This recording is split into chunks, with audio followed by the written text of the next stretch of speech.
भारत की आजादी के बाद कई ऐसे क्षण हमें देखने को मिले हैं जहां पर भारत को पहले बैकवर्ड कंट्री कहा जाता था और ऐसे कुछ हमने काम किए हैं, सरकार ने कुछ इस तरीके के काम किए हैं कि बाद में वो एक डेवलपिंग कंट्री और अब फाइनली डेवलप्ड कंट्री की तरफ बढ़ रहा है। भारत के सबसे पहले उन प्रोजेक्ट्स के बारे में बात करें तो यहां पर आपको agriculture plan, industrial plan, Bhakra Nangal dam, न जाने कितने ऐसे प्रोजेक्ट देखने को मिलते हैं। लेकिन एक प्रोजेक्ट का सभी भारतीय को इंतजार था कि जो नदी जोड़ो परियोजना है या फिर वाटर इंटरलिंकिंग प्रोजेक्ट है, उसका प्लान तो न जाने कब से ही भारत सरकार ने बना रखा था, लेकिन इंप्लीमेंट यहां पर इसे नहीं किया कर पाया जा रहा था because of etcetera etcetera reason. लेकिन फाइनली अब वो घड़ी आ चुकी है जब हम लोग नदी जोड़ो परियोजना यानी वाटर इंटरलिंकिंग प्रोजेक्ट जो है रिवर्स का, उसको यहां पर इंप्लीमेंट करने वाले हैं। और यहां पर रिसेंटली ही राजस्थान और मध्य प्रदेश की सरकार ने एक एमओयू यानी कि मेमोरेंडम ऑफ अंडरस्टैंडिंग यहां पर साइन किया है। तो आज के इस वीडियो में हम लोग ये समझेंगे कि ये जो नदी जोड़ो परियोजना है या फिर रिवर वाटर इंटरलिंकिंग प्रोजेक्ट है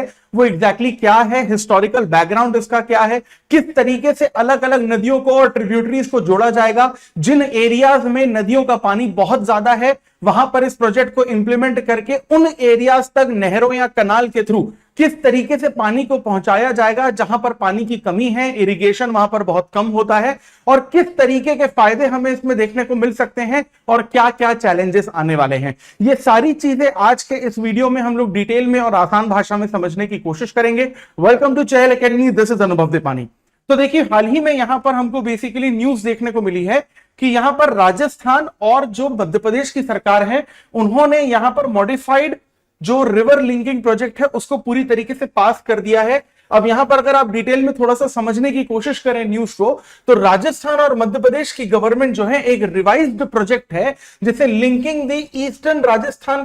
कनाल प्रोजेक्ट यानी ईआरसीपी के नाम से जाना जाएगा, जिसमें कुल मिलाकर 3 नदियों को जोड़ने की यहां पर बात की जा रही है, दैट इज पार्वती, काली सिंध और आपकी चंबल रिवर। यहां पर ये जो तीनों नदियां हैं इनको जोड़कर इनका जो पानी है वो चंबल के रीजन में यूटिलाइज किया जाएगा। चंबल का रीजन अगर आप ज्योग्राफिकली बात करें तो नदन मध्य प्रदेश और सदन मध्य प्रदेश के बॉर्डर पर आता है। नदन मध्य प्रदेश के यहां पर कुछ डिस्ट्रिक्ट जिसमें आपको ग्वालियर, टीकमगढ़, छतरपुर, दतिया, मुरैना, वहीं उत्तर प्रदेश के हम कुछ डिस्ट्रिक्ट की बात करें तो इसमें झांसी, ललितपुर, हमीरपुर जैसे कुछ रीजन आते हैं जहां पर पानी की कमी हमेशा रहती है, क्योंकि ये वो रीजन है जो बुंदेलखंड का भी आपका रीजन कहलाता है जहां पर एनुअल रेनफॉल जो है वो 55 सेंटीमीटर से कम होता है। और इन नदियों को जोड़ने पर रेनफॉल पर जो रिलायंस है हमारा, या फिर जो हमारा बेसिकली क्या है कि पूरी तरीके से निर्भरता है, वो काफी हद तक खत्म हो जाएगी और एग्रीकल्चर के लिए और इंडस्ट्रीज के लिए ज्यादा से ज्यादा बेसिकली जो पानी है वो हमें यहां पर मिल पाएगा। अब अगर हम लोग इस कनाल प्रोजेक्ट की बात करते हैं तो ये जो ईस्टर्न राजस्थान कनाल प्रोजेक्ट है इसे national perspective plan for interlinking of reverse यानी ILR के प्रोग्राम से यहां पर कनेक्ट किया गया है, जो गवर्नमेंट ऑफ इंडिया ने पास किया था। अब सबसे पहले हम लोग यहां पर PKC ERCP एग्जैक्टली है क्या, इसको थोड़ा सा हम लोग डिटेल में समझने की कोशिश करते हैं। देखिए, मॉडिफाइड यानी कि बेसिकली रिफॉर्म्ड, सुधारा हुआ PKC ERCP एक बहुत एम्बिशियस प्रोजेक्ट है जिसमें अलग अलग स्टेट्स की नदियों को जोड़ने का यहां पर प्लान किया गया है। PKC का बेसिकली यहां पर मतलब है पार्वती, काली सिंध और चंबल नदियों को यहां पर लिंक किया जाएगा और ईस्टर्न राजस्थान कनाल प्रोजेक्ट यानी ERCP के प्रोजेक्ट के तहत इसको यहां पर लिंक करने की कोशिश की जाएगी। वैसे ये जो बेसिकली आपका राजस्थान कनाल प्रोजेक्ट है वो इंटरलिंकिंग प्लान के अंडर ही आता है, जो गवर्नमेंट ऑफ इंडिया बहुत पहले ही पास कर चुकी है, जिसे हम लोग ILR के नाम से भी जानते हैं। अब ये जो PKC का पार्वती, काली सिंध और चंबल का जो आपको बेसिकली नदियों को जोड़ने का एक नेशनल पर्सपेक्टिव प्लान देखने को मिलता है, ओरिजिन ये बेसिकली 1980 में हुआ था पहली बार। 1980 में सेंट्रल गवर्नमेंट ने यहां पर बात की थी कि जो आपकी काली सिंध और नेवाज नदी है इसको बेसिकली चंबल से यहां पर कनेक्ट किया जाएगा। बाद में इसे यह बोला गया राजस्थान के द्वारा कि भाई 2019 में हम लोग एक काम करते हैं कि जो काली सिंध को नेवाज के साथ हम लोग जोड़ रहे थे, इससे बेटर प्लान ये रहेगा कि काली सिंध को हम लोग चंबल और पार्वती के साथ जोड़ते हैं, तो इरिगेशन की जो प्रॉब्लम है वो ज्यादा बेटर लेवल पर बेसिकली हम लोग क्या है इसको सॉल्व कर पाएंगे। और दिसंबर 2022 में बेसिकली ये जो प्लान है अप्रूव हुआ और अब ये इंप्लीमेंटेशन पर आने वाला है। अब यहां पर अगर आप ये रीजन देखते हैं तो ये जो बेसिकली आपको बेसिन दिख रही है, दिस कलर जहां पर मैं यहां पर हाईलाइट कर रहा हूं, ये आपको केन बेतवा रिंग कनाल भी दिखती है। जब नदी जोड़ परियोजना की हम लोग बात करते हैं तो सबसे पहले केन और बेतवा जो नदियां हैं उनको जोड़ने की बात होती है। प्लान इसका बहुत पहले ही अप्रूव हो चुका था, लेकिन अब तक इसको इंप्लीमेंट नहीं किया जा सका क्योंकि इसमें एनवायरमेंटल इश्यूज बहुत सारे आ रहे थे। क्योंकि जब भी आप नदियों को जोड़ते हैं तो सीधी सी बात है कि जो फॉरेस्ट एरिया है, चाहे वो प्रोटेक्टेड हो, रिजर्व्ड फॉरेस्ट हो, ओपन फॉरेस्ट हो, कई बार नेशनल पार्क और वाइल्ड लाइफ सेंचुरी के जो टोटल एरियाज होते हैं, रीजन होते हैं, उनसे भी काफी हद तक हमें यहां पर कॉम्प्रोमाइज करना पड़ता है। तो कई बार तो ऐसा होता था कि एनवायरमेंटल मिनिस्ट्री से ही यहां पर हमें कई बार परमिशन नहीं मिल पाती थी। लैंड यहां पर बहुत ज्यादा कैप्चर करना पड़ता है, जमीन अधिग्रहण करना पड़ता है, और जो लैंड है वो बेसिकली स्टेट लिस्ट का सब्जेक्ट है कॉन्स्टिट्यूशन के शेड्यूल 7 में। तो कई बार ऐसा होता था कि बहुत सारे अगर स्टेट गवर्नमेंट इसमें शामिल हैं, majority of the state government अगर इसके लिए मान भी जाती है, तो एक दो स्टेट गवर्नमेंट जो है लैंड अधिग्रहण के खिलाफ चली जाती है और ये जो प्रोजेक्ट है वो पूरी तरीके से सक्सेसफुली इंप्लीमेंट नहीं हो पाता है। अब अगर ये प्रोजेक्ट यहां पर इंप्लीमेंट हो जाता है आपका पीकेसी ईआरसीपी का, तो इसके आपको बहुत सारे फायदे देखने को मिलेंगे। देखिए, सबसे पहला फायदा तो हमें यह देखने को मिलेगा कि ईस्टर्न राजस्थान में कुल मिलाकर 13 ऐसे डिस्ट्रिक्ट हैं जहां पर पीने के पानी की कमी और इंडस्ट्रियल वाटर की कमी ये दोनों देखने को मिलती है। तो ये जो दोनों कमियां हैं वो पूरी हो जाएगी। इसके अलावा अगर आप वेस्टर्न मध्य प्रदेश की तरफ जाते हैं, जिसे हम मालवा रीजन कहते हैं, जो सेंट्रल हाईलैंड्स के अंडर आता है, और इस मालवा रीजन में मध्य प्रदेश के करीबन 17 डिस्ट्रिक्ट आते हैं, और साथ ही साथ जो चंबल रीजन है आपका, जो बुंदेलखंड रीजन के साथ मैचअप या ओवरलैप होता हुआ दिखता है, जो मध्य प्रदेश और उत्तर प्रदेश थोड़ा बहुत शेयर करते हैं, वहां पर भी जो पानी की कमी है वो भी काफी हद तक आपको यहां पर सॉल्व होती हुई दिखेगी। इरिगेशन या फिर सिंचाई के एरिया के लिए बहुत ज्यादा इंप्लीमेंट किया जाएगा, सक्सेसफुल रहेगा, जिसमें करीबन 2.8 लाख हेक्टेयर एरिया जो है ईच स्टेट का, वहां पर आपको जो इरिगेशन की प्रॉब्लम है वो सॉल्व हो जाएगी, और जितने एरिया में हम लोग पानी पहुंचा पाएंगे वो करीबन आपका 5.6 लाख हेक्टेयर का एरिया रहेगा। अब ये जो बेसिकली आपका इंटरलिंकिंग ऑफ रिवर्स है, इस प्रोजेक्ट के अगर हम लोग थोड़ा सा हिस्टोरिकल बैकग्राउंड की तरफ जाते हैं, तो ये जो बेसिकली आपका IRL प्रोजेक्ट है, इसको आजादी से पहले सबसे पहले 1919 में आर्थर कॉटन ने यहां पर इसको इंप्लीमेंट करने की कोशिश की थी, इसको बेसिकली प्रपोज करने की कोशिश की थी, जो चीफ इंजीनियर थे उस वक्त के मद्रास प्रेसिडेंसी में। और 1982 में इंदिरा गांधी ने भी यहां पर इसको फिर आगे बढ़ाने की कोशिश की थी, और नेशनल वाटर डेवलपमेंट एजेंसी के द्वारा इसको आगे बढ़ाया गया था। 2002 में सुप्रीम कोर्ट ने भी सेंट्रल गवर्नमेंट को ये डायरेक्शन दिए थे कि ये जो नदियों को जोड़ने का प्लान है, ये आप 2003 में इसको स्टार्ट कर दीजिए और 2016 तक इसको कंप्लीट कर दीजिए, यानी आपको 13 साल के आसपास का वक्त दिया जाएगा, और ये बेसिकली पूरी तरीके से इंप्लीमेंट जो है वो हो जाना चाहिए। लेकिन ऑब्वियस सी बात है कि 2002 छोड़िए, लेकिन 2013 तक भी इंप्लीमेंट नहीं हुआ। तो सुप्रीम कोर्ट ने सरकार को यहां पर फिर से याद दिलाया 2012 में, और उन्होंने बोला कि भाई आपको जो प्रोजेक्ट के लिए गाइडलाइन दी गई थी वो गाइडलाइन जो है अपने आप तक फॉलो नहीं की है, 10 साल से ज्यादा का वक्त यहां पर हो चुका है। इसके बाद सुप्रीम कोर्ट की गाइडलाइन के बाद फाइनली 2014 में जो Ken Betwa river linking project है इसको अप्रूव किया गया, लेकिन एनवायरमेंट मिनिस्ट्री और एनवायरमेंटलिस्ट के रुकावटों की वजह से इसको आज तक सही ढंग से इंप्लीमेंट नहीं किया जा सका है। अब यहां पर आप बेसिकली क्या है कि दो तरीके के कंपोनेंट देख सकते हैं कि जब हम लोग यहां पर इंटरलिंकिंग वाटर सिस्टम की बात करते हैं तो यहां पर दो कंपोनेंट लेते हैं। पहला तो हम लोग जो हिमालयन रिवर है उसको लेते हैं कि हिमालय के रिवर्स को जोड़ना है, और हिमालय से जो नहीं निकलती है नदियां, यानी पेनिनसुलर प्लेटू से निकलती है, डेक्कन प्लेटू से निकलती है, उनको जोड़ने का काम यहां पर अलग पर्सपेक्टिव में देखा गया।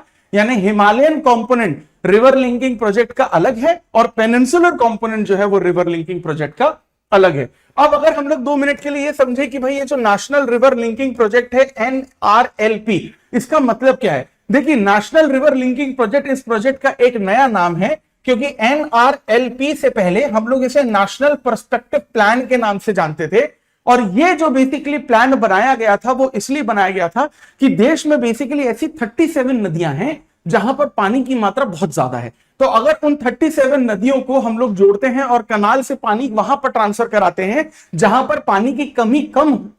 कमी बहुत ज्यादा है, तो जो भी प्रॉब्लम है पानी से रिलेटेड, चाहे वो पीने की पानी की प्रॉब्लम हो, इंडस्ट्रियल वाटर की प्रॉब्लम हो, एग्रीकल्चर में इरिगेशन में जो हमें चाहिए रहती है चीजें उसकी प्रॉब्लम हो, या फिर इलेक्ट्रिसिटी की कमी हो, तो वहां पर हम लोग डैम्स बना सकते हैं, हाइड्रो इलेक्ट्रिक पावर प्लांट हम लोग वहां पर जनरेट कर सकते हैं। ये सारी की सारी जो प्रॉब्लम है सॉल्व करवाई जाएंगी। और 3000 से ज्यादा स्टोरेज डैम बनाने की जो यहाँ पर बात है वो 37 रिवर्स को आपस में लिंक करके की गई थी। अब इससे बेसिकली क्या हो जाएगा कि एक बहुत जबरदस्त वाटर ग्रिड जो है हमें यहां पर साउथ एशिया में देखने को मिल सकता है। अब अगर हम लोग यहां पर इंटरलिंकिंग कर देते हैं इन रिवर्स की, तो बहुत सारे फायदे हमें देखने को मिलेंगे। देखिए, सबसे पहली बात तो जो है कि पानी की कमी है वो पूरी तरीके से यहां पर खत्म हो जाएगी। एग्रीकल्चर की प्रोडक्टिविटी जो है वो बहुत ज्यादा बढ़ जाएगी, क्योंकि जहां पर बारिश कम होती है, नदियां भी नहीं है, वहां सिंचाई हो नहीं सकती, तो पानी बेसिकली आपको नदी को जोड़ने के सहारे आपको वो पानी वहां तक पहुंचाना पड़ेगा। इरिगेशन अच्छा होगा तो जिस तरीके की फसल आप चाहेंगे उस तरीके की फसल आप उगा पाएंगे,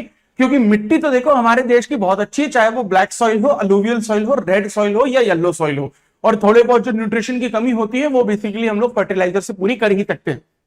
इसके अलावा अगर आप इंडिया के डेजर्ट रीजन में जाएं, थार डेजर्ट वाले रीजन में जाएं, या फिर महाराष्ट्र के नदन पोर्शन में, विदर्भ में आप जाएं, तो वहां पर ड्रॉट, फमाइन या सूखा पड़ने की प्रॉब्लम बहुत होती है। इस प्रॉब्लम को हम लोग सॉल्व कर सकते हैं। और यहां पर हम लोग सिर्फ नदियां नहीं जोड़ रहे हैं, लेकिन उन नदियों में हम लोग यहां पर बांध भी बना रहे हैं, जिससे हाइड्रो इलेक्ट्रिक पावर प्लांट बनेंगे। तो बिजली तो आपकी बनेगी ही बनेगी, लेकिन डैम में जब स्टोरेज होगा वाटर का, तो फ्लड को भी आप लोग यहां पर बहुत बेहतरीन तरीके से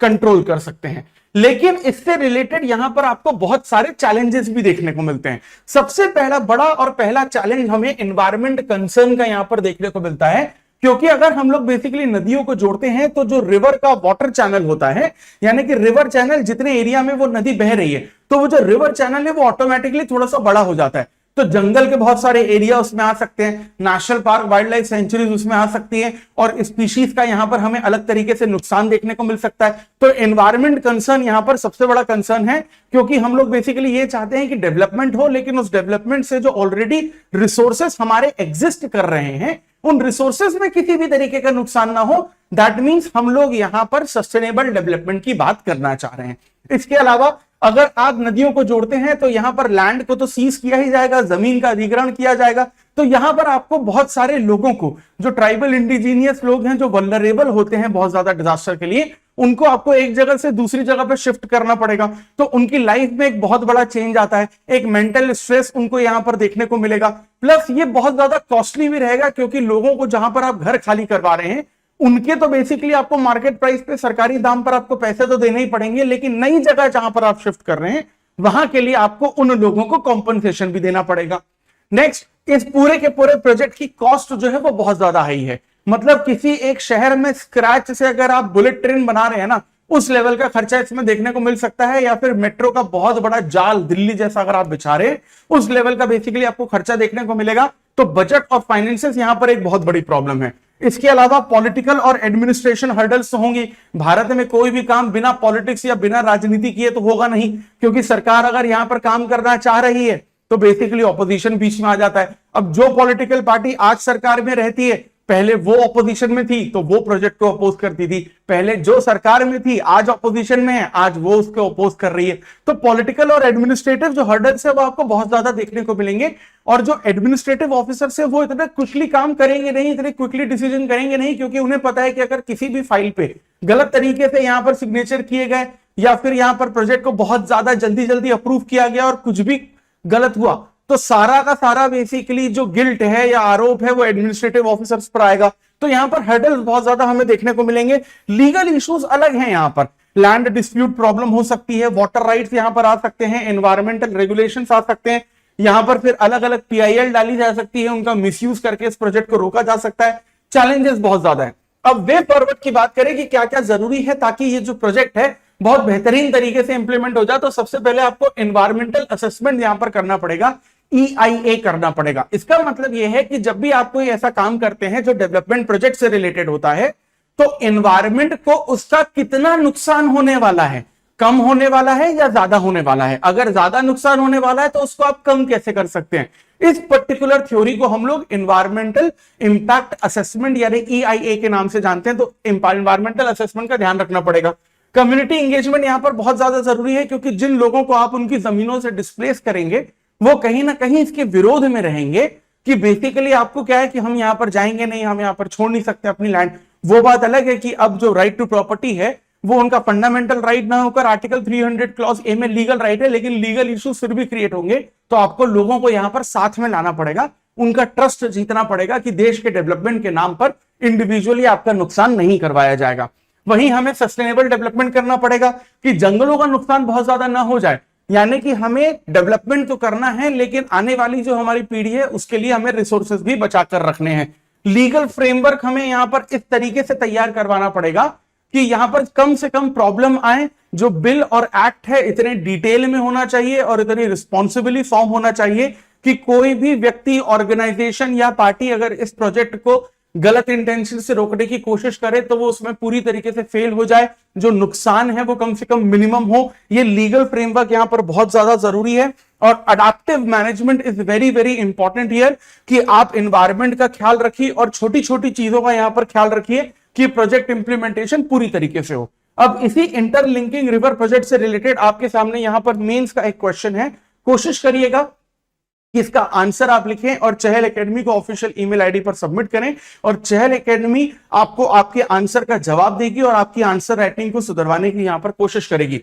सवाल यह है कि discuss the river interlinking project in India, highlighting its potential benefits and challenges. How can this initiative contribute to addressing the country's water scarcity issues, and what measures should be taken to mitigate the associated environmental and social concern? तो यहां पर आपसे ये पूछा गया है कि आपका ये जो रिवर इंटरलिंकिंग प्रोजेक्ट है इसके बारे में बताना है, इसको इंप्लीमेंट करने के क्या फायदे हो सकते हैं, क्या चैलेंजेस हैं, क्या चुनौतियां हैं, ये आपको बताना है। तो पहले तो इस प्रोजेक्ट के बारे में जो आप हिस्टोरिकल बैकग्राउंड बताएंगे, जो करंट अफेयर न्यूज बताएंगे, वो इंट्रोडक्शन रहेगा। उसके बाद मेन बॉडी शुरू करेंगे, इसके बेनिफिट्स और आप इसके चैलेंजेस बता सकते हैं, और उसके बाद यहां पर किस तरीके से ये बेसिकली स्कार्सिटी इश्यूज को सॉल्व कर सकता है और एनवायरमेंटल और सोशल कंसर्न्स इसके क्या क्या होने चाहिए। यहां से आप बेसिकली इस मेन बॉडी को खत्म करके एक पॉजिटिव नोट पे वे फॉरवर्ड से बेसिकली चीजों को, अपने आंसर को खत्म कर सकते हैं।